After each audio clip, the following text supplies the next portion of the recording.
Empezar. Bueno, seguimos en el martes 23 de junio y estamos con la última parte de las exposiciones que habíamos planificado. Ahora vamos a exponer 4 artículos o textos sueltos publicados en diferentes años, en diferentes revistas. Y bueno, cada una de ustedes eligió un artículo y en este caso, Marcela eligió un texto que es un texto que es más que un artículo. ¿Estamos de acuerdo, Marcela? ¿O sí es un artículo? Bueno, sí, es un artículo, se publicó en una periódica. Ok, entonces es un artículo que se titula Construcción del Sí, problema se de publicó en investigación 2019. ¿Vale? de 2019. Perfecto. Entonces empezaríamos con esta Eh, exposición. Al bueno, terminar, déjame Marcela, ponerlo desde el vamos a principio. pasar a ver En el realidad video el de... título es más largo. A ver, entonces, preséntalo. Te escuchamos.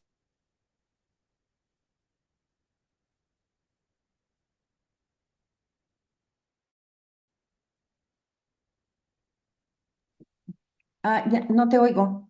Sí, si quieres apagar tu cámara para que no se te ¿Empiezo? congele. Te escucho bien. Si quieres, apaga tu cámara y haces la presentación. Adelante. Ok. El artículo tiene en realidad un nombre mucho más largo, nada más que para efectos de la presentación. El título completo es Acerca del proceso de investigación, aprendizajes para construir un problema de investigación, avanzar en el trabajo de campo y redactar una tesis sin morir en el intento. Es de Menassi y se publicó en 2019. Bien, ella señala que el artículo es básicamente su propia experiencia como tesista en una investigación de carácter cualitativo. Y señala que, en primer lugar, uno tiene que definir claramente cuál va a ser su tema de investigación, es decir, qué ámbito de la realidad, de los temas académicos es de su interés. Ella, en su caso, había elegido el espacio público, el tema del espacio público en la ciudad de Buenos Aires. Y señala que a partir de ese tema y con el bagaje teórico que ya traía consigo, decidió ubicar dentro de los espacios públicos de Buenos Aires algún espacio público que tuviera, en el que ella pudiera, digamos, abordar las tesis de Habermas y de Arendt, que son autores consagrados europeos, para ver si efectivamente las cosas que ellos planteaban se expresaban en los espacios públicos bonaerenses. Específicamente termina eligiendo primero un parque empieza con una formulación inicial de su problema de investigación que tenía que ver con lo que ella esperaba de acuerdo con el marco teórico, que era como una especie de desintegración de los espacios públicos. Pero se topa con que en el caso de este parque público, pues no es así. Y esa es la primera disrupción que enfrenta en el proceso de elaboración de su tesis. Dice, bueno, hay diferencias muy claras entre el trabajo de campo que ella ya había iniciado a nivel de sondeos, etcétera, y señala, entre la teoría y la empiria puede haber una distancia muy grande. Para ella no había señales de esta disolución de los espacios públicos como centros importantes de convivencia. Y tampoco a nivel de teoría general, porque señala que es muy importante hacer ciertas contextualizaciones. Em, y dice, por ejemplo, ya no hablando de Habermas y de Arendt, sino en los estudios etnográficos, ella dice, bueno, tienen marcos teóricos muy interesantes, pero la verdad es que si yo aplico esos marcos teóricos a este objeto de estudio, que es este parque, pues las conclusiones que obtengo son anodinas, no carecen de interés. Y entonces dice, bueno, tampoco voy a usar esto. y empieza a plantearse nuevas interrogantes que, no, que emanan de esta discrepancia que encuentra entre teoría y su trabajo de campo y la contextualización a la hora de aplicar esos conceptos. Entonces dice, bueno, ya tengo ahora nuevas interrogantes.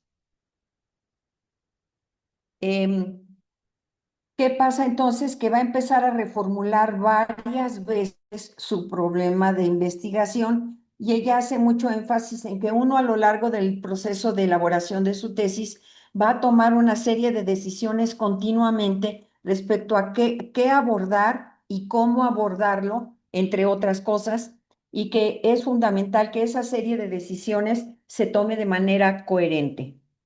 Y dentro de ese ámbito de las reformulaciones, en el caso de ella, dice, por ejemplo, en mi caso decidí abordar el problema desde el punto de vista de las concepciones y los modos de intervención en vez de estudiarla desde sus efectos y transformaciones, que es una forma de abordarlo en busca de causalidades, de buscar correlaciones.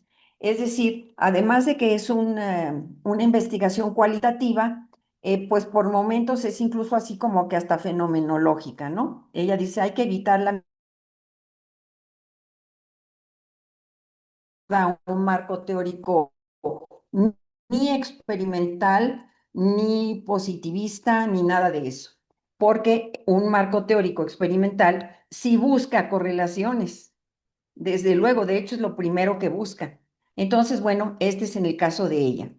También afirma que toma decisiones para abordar a actores locales en vez de transnacionales, porque se da cuenta de que las decisiones que se están tomando en ese parque como espacio público tienen que ver con actores locales desde que tienen ahí cerca negocios y no, pues realmente no tiene que ver con actores de mayor envergadura. Entonces también derivado de eso, dice, bueno, voy a abordar procesos a escala local. Y entonces los acota bastante. Es el mercado, es la ciudad de Buenos Aires. Y también decide que va a abarcar un periodo más amplio para poder detectar precisamente el proceso que ha vivido de transformación ese lugar, en lugar de tomar una foto de momento. Es decir, va a ser un estudio longitudinal ordenado cronológicamente y no un estudio transversal.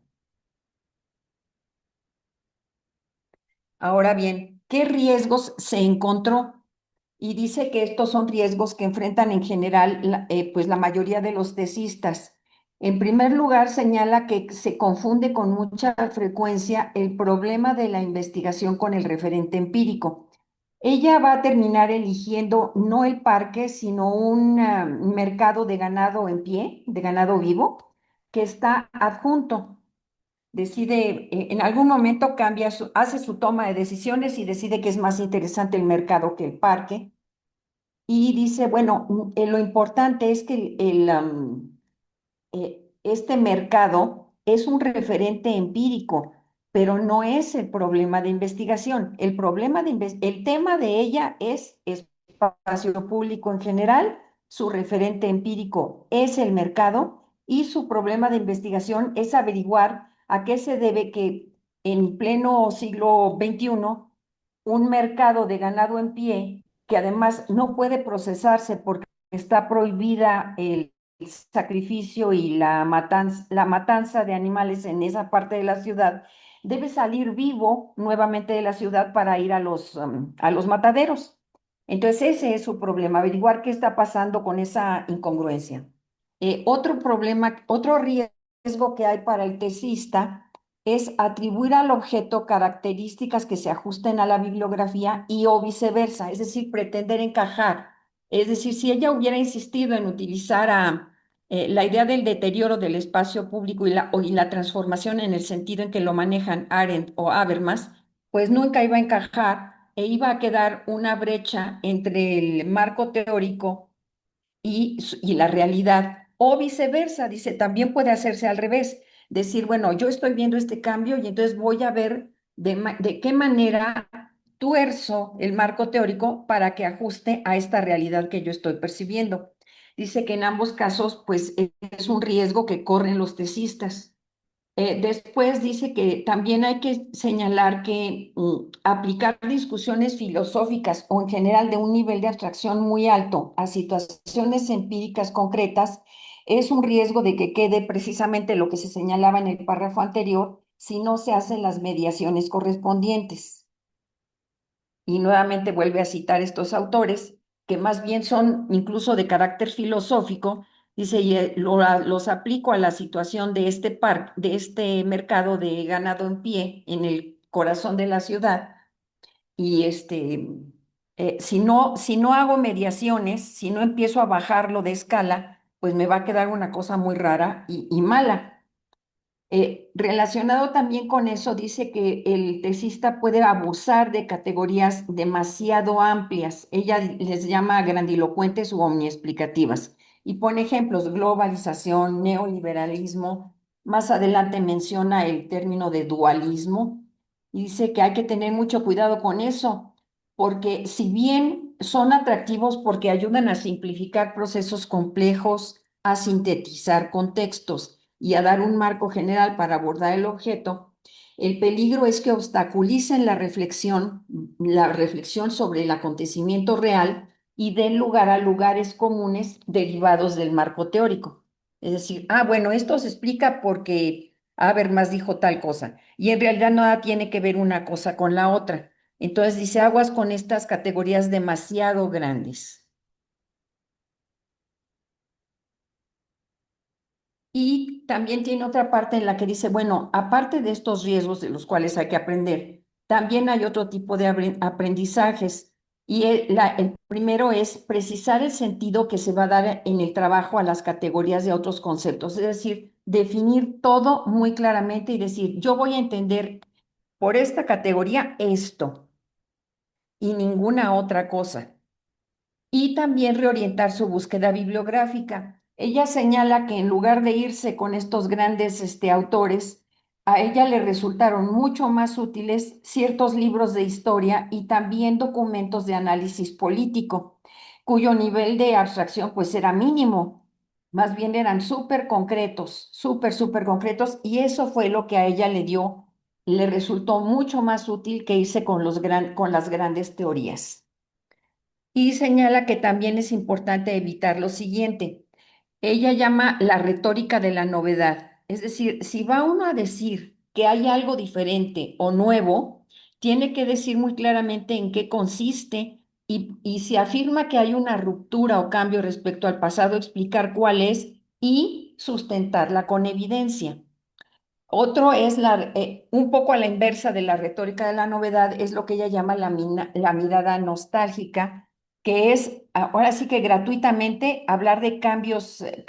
Ella insiste incluso en la palabra crisis. No, pues estamos en una crisis de esto. Pues para decir que está en una crisis tiene que demostrar que antes no la había.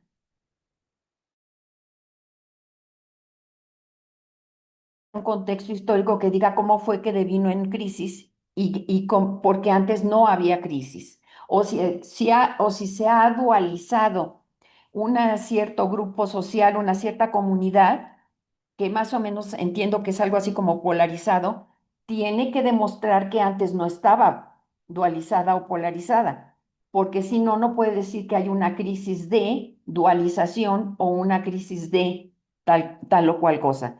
Tiene que irse al pasado, es decir, darle su contexto histórico para justificar. Otro punto importante son los desajustes entre metodología y lo que se quiere investigar. Si se quiere investigar algo cualitativo, pues no va a estar usando algo cuanti ni viceversa. Y luego habla de las periodizaciones inadecuadas y dice, bueno, eh, el hecho de que yo defina un cierto periodo tiene que derivar directamente de lo que quiero estudiar, porque cada vez que se modifica el periodo, la cuestión va a cambiar. Puede ser de hacer una especie de estudio transversal que diga un diagnóstico de un momento, o si lo que se quiere es estudiar un proceso, y para estudiar ese proceso no puede hacer un transversal, tiene que hacer un longitudinal.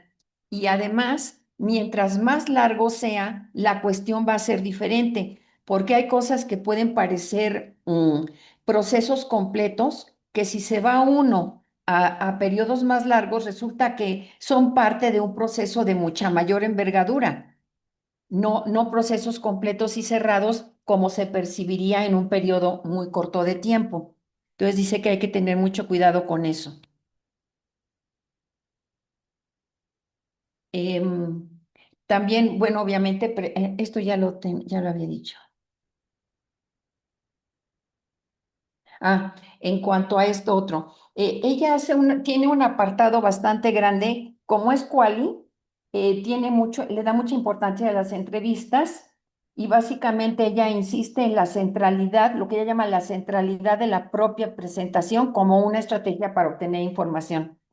Ella habla de cómo pues logra que personas de autoridad, empresarios sobre todo y funcionarios de alto nivel, se abran con ella y le den más información porque adopta pues una actitud un poco como de ingenua. Eso me recuerda a lo que narraba Poniatowska, que al principio de su carrera, cuando era una estudiante, ese tipo de actitud a ella le daba muy buen resultado. Y luego pienso en Oriana Falachi, que hacía exactamente todo lo contrario para obtener la información que necesitaba. Entonces, supongo que se refiere a eso. Y luego, en cuanto al manejo de las fuentes, insisten que hay que evitar tanto la insuficiencia con como el exceso. No todo lo que leímos o consultamos es pertinente. Desafortunadamente yo aquí lo que he visto es que es muy importante tener un cierto número de páginas que dice uno, bueno, pero ¿y esto a qué vino? No, pues es que está muy flaco ahora sí que está muy flaco tu caballo. Ahora pues le metemos más. Pero para ella eso es un error.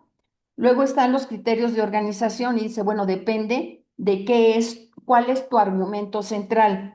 Si vas a usar un criterio de organización cronológica, como en el caso de ella que quería ver un proceso, entonces lo cronológico es lo adecuado, pero también puede ser útil hacer una orientación, una organización temática e incluso en algunos casos por la fuente o por la asequibilidad de la fuente incluso, que le dan el giro al asunto de investigación. Y finalmente señala que sí hay que ser fiel a la fuente, pero todo el tiempo contextualizándola. Ella dice atravesarla de sentido. Finalmente, para el asunto de la redacción de la tesis, dice, ella considera que es esencial que paralelo al trabajo de campo se vaya haciendo la redacción, poner en orden las ideas propias y en los datos, y que el documento debe, en esto insiste ya mucho a todo lo largo del artículo, que el documento debe poseer coherencia interna, articulación lógica y una argumentación progresiva. Es decir, que se note cómo va pasando de una cosa a otra con mucha claridad. También que haya una consistencia entre las conclusiones, la introducción y el marco teórico. O sea, desde el principio hasta el final. No puede uno empezar la introducción de un modo y terminar de otro totalmente diferente. Tiene que haber una consistencia.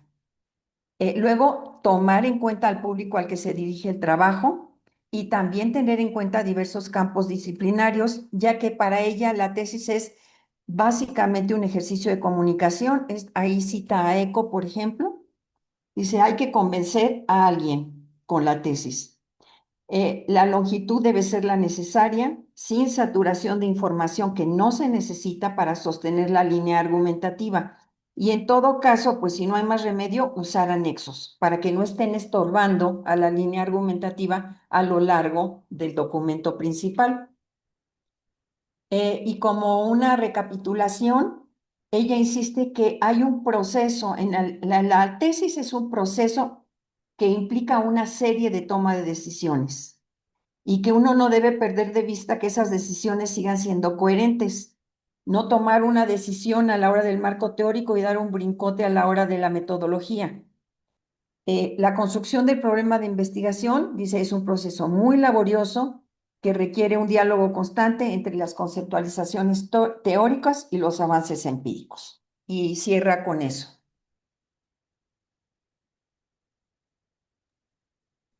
Cela, muchas gracias. Desde tu lectura e interpretación, ¿qué nos dirías que aprendiste tú de este pequeño artículo? ¿Qué te sirve más a ti? O te parece que es útil para todas también? Yo creo que es útil en general. Hay cosas en las que, bueno, no aplica porque es un artículo muy orientado a una investigación quali.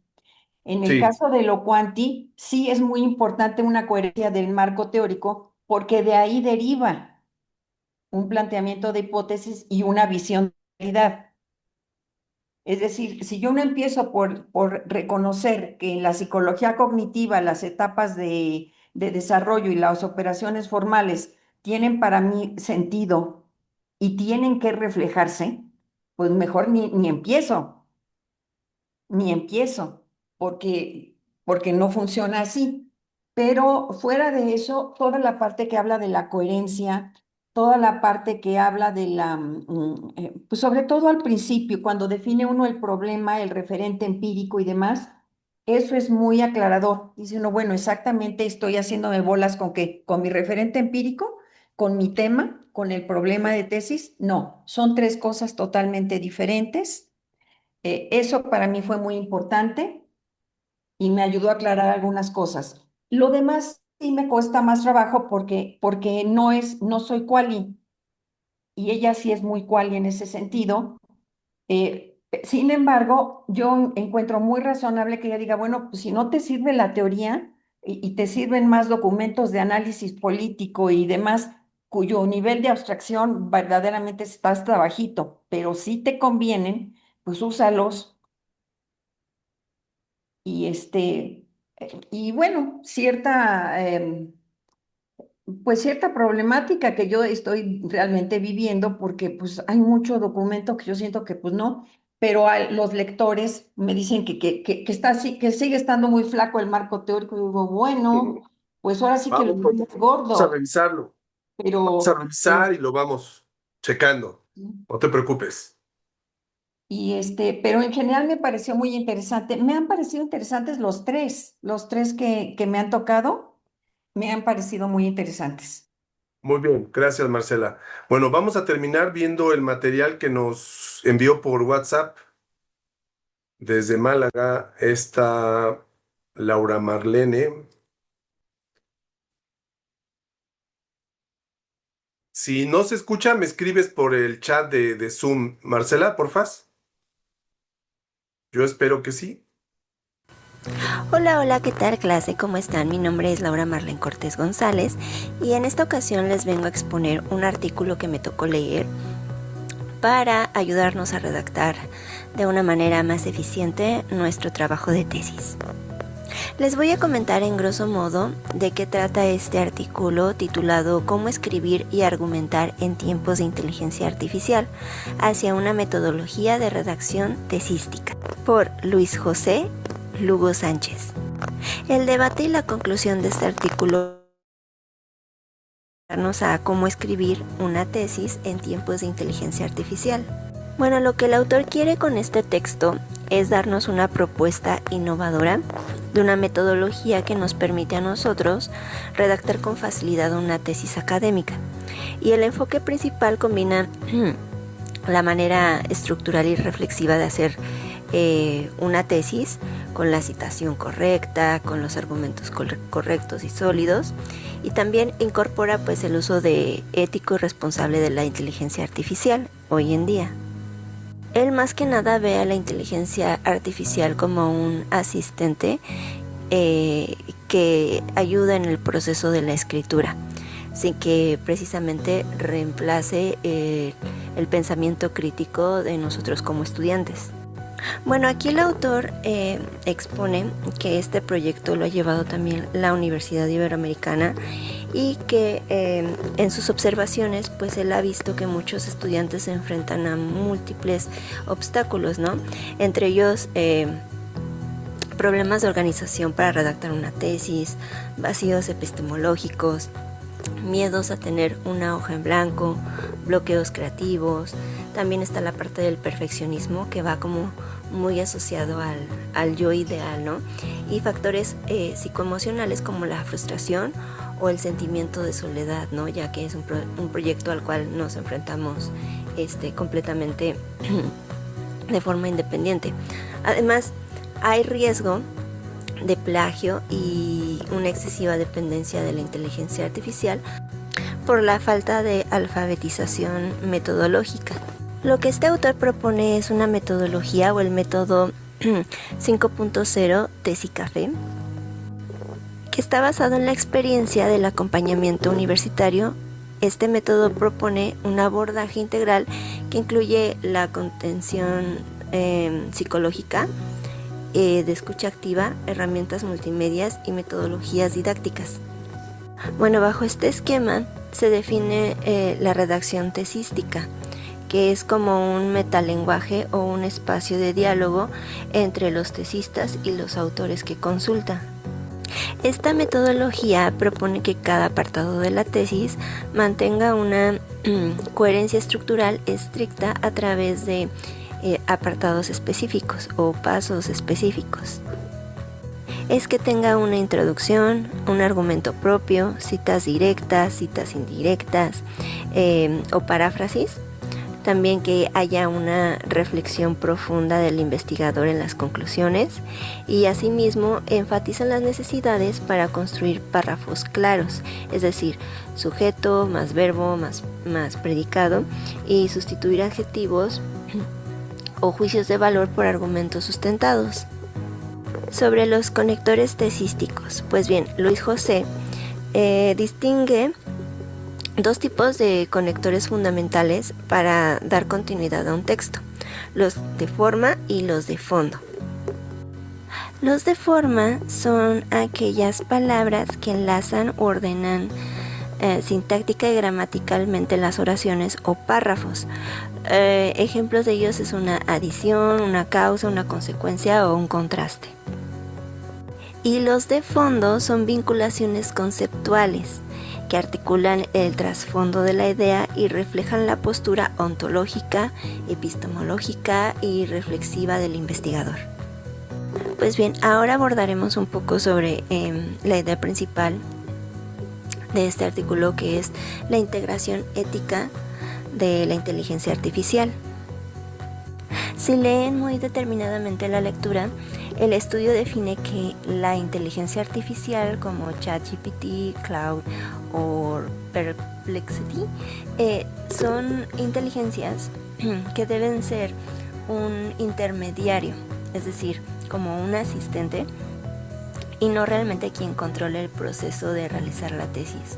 Entonces, el texto propone precisamente un diseño de un prompt que ayuda a la inteligencia artificial para que funcione como, vamos a ponerlo así, como una correctora de estilo, y brinda la retroalimentación gramatical en citas APA para que ayude también a la estructura de diarios de campo y condicione al usuario que posee el conocimiento para filtrar los temas y respuestas de una forma crítica.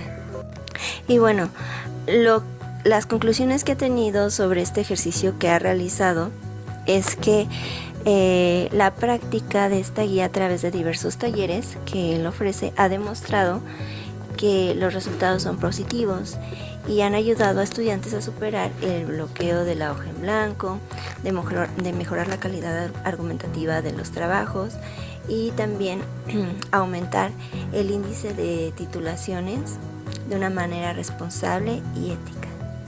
Cositas que se me olvidó comentar es que esta investigación pues fue analizada con hojas de seguimiento a varios estudiantes en el último año y que existe diversos resultados entre todos los tesistas y este taller lo que ayuda es precisamente a triangular la información, ¿no?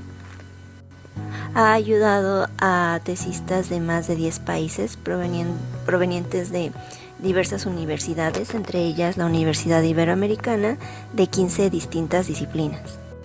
Y bueno, esa sería mi exposición de este artículo breve. Espero que les sea de mucha utilidad. Les mando un besito y cuídense. Bye bye. Gracias por su atención. ¡Mua!